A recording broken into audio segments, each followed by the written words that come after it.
Hello and welcome today. Today we're doing Python library hijacking in the Biblioteca box from TryHackMe. Okay, if we do ls, you'll see that we have a hasher.py script. If we do sudo l, you'll see that we can run it with sudo as root. Fantastic. And if you pay close attention, it also has the set env bit set, which means we can change the Python path, which is fantastic for us. Terrible for whoever runs this server. Anyways, or the owner of the machine, right? This virtual machine, which is a CTF box, but if it was in the real world, it would be terrible for whatever company this is running for. Anyways,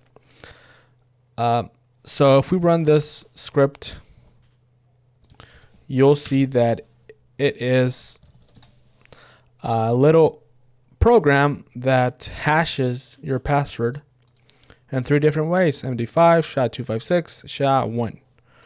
Right, if we take a look at the script, you can see that it hashes whatever password you give it 3 different ways. And if you look down here, it's not writable. I wish it would be writable. That way we could just put a reverse shell or something of that kind to get reverse shell as root. But anyways, if you look at the top, it's using the hashlib library. And if we take a look at the library, which is set,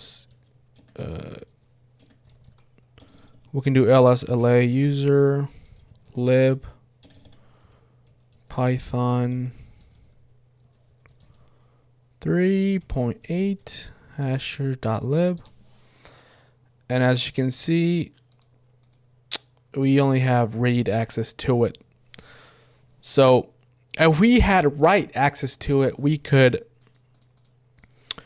put a reverse shell in this library being used by the hasher.py script, and we would get reverse shell as root. But unfortunately, we don't have that write access to it.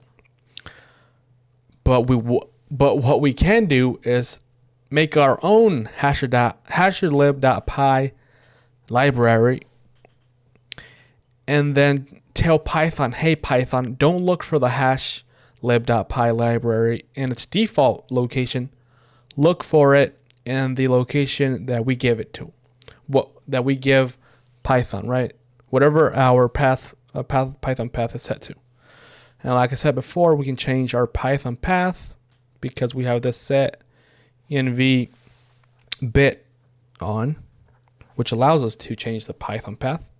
So essentially, we're changing the Python path so that Python looks for the hashlib.py library in the directory of our choosing, which will have a reverse shell or a pty spawn. I'll show you in a bit. And that way we will get a shell as root, if that makes sense.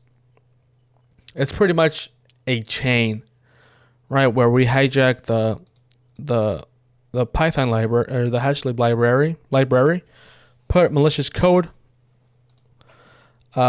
This library is used by the hasher.py script, which runs as root. It gets executed. We get a pty spawn. I hope it makes sense. I'll show you how it's done. So let's go to the temp folder. Let's do nano hashlib, which we are making our own hashlib library. Problems with the history file. Okay. And we're going to do import pty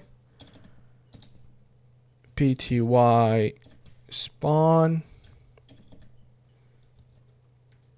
and I'm going to say bin bash,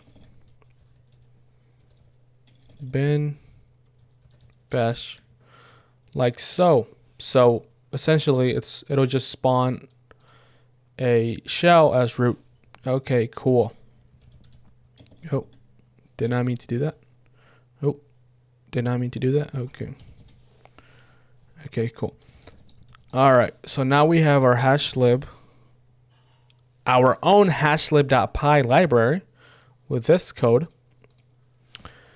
And like I said before, if I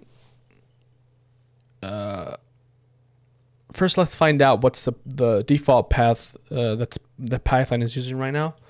So we can do Python C import sys.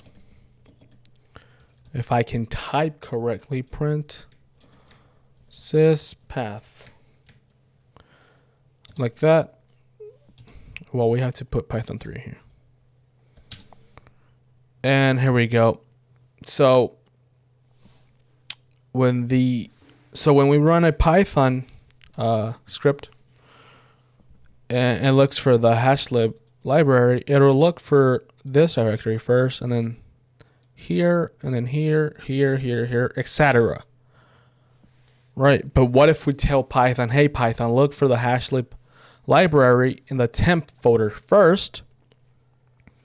Well, Python will do that, and since the hashlib library that we created, the temp directory has a malicious code, it'll run that malicious code and then give us shell as root. I hope that makes sense. Anyways, we can do that. Sudo L. We'll just say sudo L. Say Python path. Set it to temp.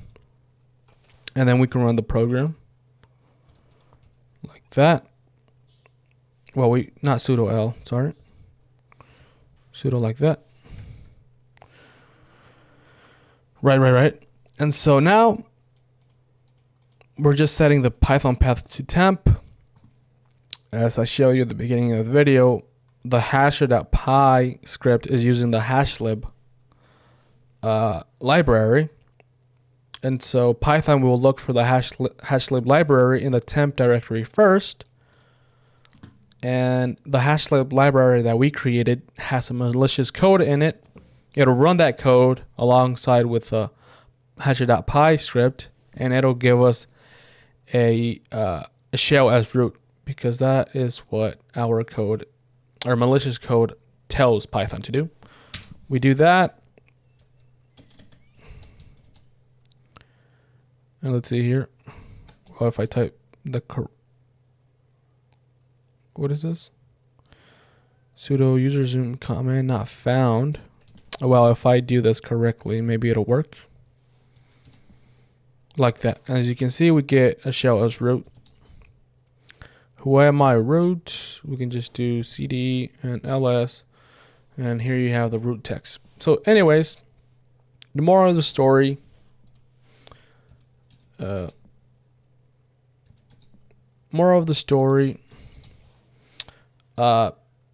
Make sure that you don't have this bit on, because then the user will be able to change whatever path he wants with the permission as root, because this whole thing is running with sudo privileges. Anyways, I hope this made sense. I was rushing through it, but I'm a busy man. I have stuff to do. Okay, so I hope you learned something today. Have a good day.